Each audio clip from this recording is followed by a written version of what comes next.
बराबर वैकेंसी निकला हुआ था, उसके बाद में इस तरीके से इनको बाहर का रास्ता दिखाया जाएगा। तो पूरे प्रदेश के सिर्फ ये 3000 शिक्षक नहीं है, पूरे प्रदेश के 1,80,000 शिक्षक इनके साथ हैं। पूरा प्रदेश इनके साथ खड़ा हुआ है और सरकार से हम मांग करते हैं, शायद सरकार से अनुनय करते हैं कि शीघ्र ही इनकी सेवा जो है इस पर किसी भी प्रकार का खतरा ना हो, इनको इनकी सर्विस सुरक्षित रखी जाए।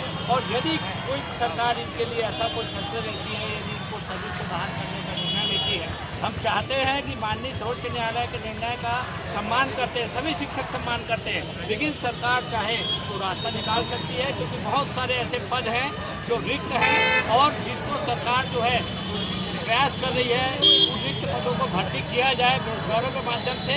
लेकिन जो रोजगार प्राप्त है उनको बेरोजगार करके यदि नए तरीके से वैकेंसी निकालेगी, उसका पूरे प्रदेश के जितने भी संगठन उसका विरोध करेंगे। हम सरकार से यही निवेदन करते हैं, अनुरोध करते हैं कि जो सहायक शिक्षक है, बीएड शिक्षित है, नियुक्ति आपने किया था, समाधान आपको निकालना है और इनका प्रदेश के जो अन्य पद है एजुकेशन विभाग के इसमें समायोजन किया जाए। और इसी मांग को लेकर हमारा आगे का प्रदर्शन जारी रहेगा, चाहे वो अलग अलग समय में हम अलग अलग तरीके से आंदोलन करेंगे। और पूरे प्रदेश के 1,80,000 शिक्षक इनके साथ है, पूरे प्रदेश के यूनियन इनके साथ है। छत्तीसगढ़ शिक्षक संघर्ष मोर्चा जो प्रदेश का सबसे बड़ा यूनियन है, वो भी इन भाइयों के साथ खड़ा है, इन बहनों के साथ खड़ा है। क्योंकि कोई यदि जॉब में आया, 1 साल इनको जॉब हो गया है, तो उनका जॉब सुरक्षित रहना चाहिए। ये निर्णय सरकार को करना है। ये अंबिकापुर से ये अनुनय यात्रा निकला हुआ है और ये टूटा जो मैदान है रायपुर में, वहाँ पर ये धरने के रूप में तब्दील होगा। समय समय में परिवर्तन होता रहेगा कार्यक्रम में। हम विनती करते हैं, सरकार से निवेदन करते हैं कि भाई इनका सेवा जो है सुरक्षित रहना चाहिए, किसी भी प्रकार के इनके सर्विस में संकट नहीं आना चाहिए। और हमारा एक ही नारा है, एक ही मांग है, समायोजन। कहीं न कहीं सरकार इनको दूसरा समायोजन करना चाहिए, क्योंकि सरकार की ही नियुक्ति है, सरकार की ही गलती है और सरकार की गलती का ये जो है खामियाजा ये बच्चे न भुगते। यही हमारी नहीं, निश्चित रूप से हमारे माननीय मुख्यमंत्री से चर्चा हुई है, जितने भी जो मंत्रिमंडल के जो कैबिनेट के मंत्री उनसे चर्चा हुई है। मुझे लगता है कि छत्तीसगढ़ का कोई ऐसा विधायक या कोई ऐसा मंत्री नहीं जिनसे हमारी चर्चा नहीं हुई है। माननीय प्रदेश अध्यक्ष जो हैं किरण देव जी से भी चर्चा हुई है, जो बीजेपी के प्रदेश अध्यक्ष हैं, कि इनका सर्विस जो है कैसे भी करके देखिए सरकार से हम अनुनय विनय कर रहे हैं और सरकार से उम्मीद भी करते हैं। शायद सरकार से हमको पूरा उम्मीद है, भरोसा है कि शायद सरकार कुछ न कुछ रास्ता इनका निकालेगी और ऐसा कोई कदम आगे सरकार के द्वारा नहीं बढ़ाया जाएगा। ऐसा हमारा उनसे अनुरोध भी है, भरोसा भी है कि उनका सर्विस किसी भी प्रकार को उसमें संकट आए। और ये निवेदन है सुशासन में, सबसे पहली बात तो ये जो राष्ट्र निर्माता शिक्षक हैं उनके सेवा में यदि रोड में आ गए तो निश्चित रूप से मान के चलिए समाज निर्माता, राष्ट्र निर्माता यदि रोड में आ गया तो सरकार के लिए अच्छा संकेत नहीं है। आने वाले कल के लिए उनके लिए यदि सत्ता में बिठाते हैं शिक्षक है तो बाहर करने का भी रास्ता है, लेकिन हम ऐसा नहीं चाहते।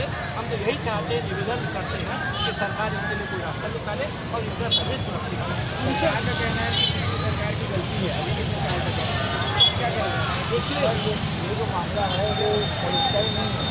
अगर गलती की जाए तो 2018 में गलत बजट लगाया, उसकी गलती है। राज्य सरकारें उनको मानने के लिए बाध्य होती है, तो कांग्रेस भाजपा की बात नहीं है, यह सामाजिक सुरक्षा की बात है। सर लोगों की शादियाँ हो गई हैं, लोगों ने लोन ले लिया है ना, और उसके बाद अचानक से उनकी रोजगार को शुरू कर देंगे और रोड पे आ जाएंगे, क्या करेंगे सर? हम हाथ जोड़ के करबद्ध निवेदन बार निवेदन ही कर रहे हैं सर हम सरकार से कि हमारी नौकरी पूरी तरह सुरक्षित नहीं जाए। जितने बच्चे आपको दिख रहे हैं मेरिट में रैंक लाए हैं सर, कोई 5 रुपये का फ्रॉड नहीं हुआ है कहीं पर, सब मेरिट में पढ़ के रात भर के नंबर लाए हैं सर। अभी लीगल टेक्निकलिटी में मामला फंसा हुआ है तो उसमें बच्चे क्या करेंगे? क्या आप अभी के बच्चे को पढ़ा नहीं पाएंगे जिस पोस्ट में है, जिसके कारण से आपको जॉब से निकाला जाए? बिल्कुल सर, वो तो अभी बोर्ड का निर्णय ऐसा आ गया है, लेकिन हमारे साथ जब भी जहाँ हमारे को मौका मिलेगा हम बच्चों को पढ़ाएंगे और हम बिल्कुल तैयार हैं कि सरकार हमको जहाँ भी सम्मानित करेंगे हम अपना बेस्ट देंगे। उस विषय में मैं कहना चाहूँगा सर, पढ़ा नहीं पाएंगे ऐसा नहीं है, उच्च प्रशिक्षित है, बीएड यानी उच्च प्रशिक्षित है। और डीएड जो है उनसे मतलब बोलना चाहिए कि प्राइमरी स्कूल के एजुकेशन के लिए डीएड की जरूरत है। बीएड का जो उच्च प्रशिक्षित है वो कैसे आपको प्राइमरी स्कूल को नहीं पढ़ा पाएगा?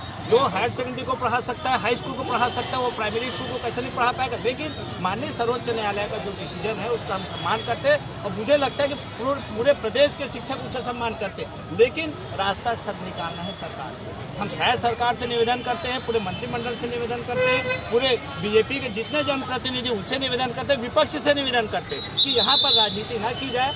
चूँकि सेवा में ये हैं, इसलिए इनकी सेवा को सुरक्षित रखा जाए। और हमारा एक ही मांग है, एक ही नारा है कि समायोजन उसमें कहीं ना कहीं सरकार इनको समायोजन कर सकते, पर्याप्त पद रिक्त है। वीरेंद्र दुबे, प्रदेश अध्यक्ष, छत्तीसगढ़ शालेय शिक्षक संघ। एक ही मांग, एक ही नारा, समायोजन एक ही नारा, एक ही मांग, समायोजन एक ही मांग, एक ही नारा, समायोजन एक ही नारा, एक ही मांग, समायोजन शिक्षक एकता जिंदाबाद, जिंदाबाद जिंदाबाद शिक्षक एकता जिंदाबाद, जिंदाबाद जिंदाबाद आवाज दो, आवाज दो, हमारी एकता जिंदाबाद, जिंदाबाद जिंदाबाद हमारी एकता जिंदाबाद, जिंदाबाद जिंदाबाद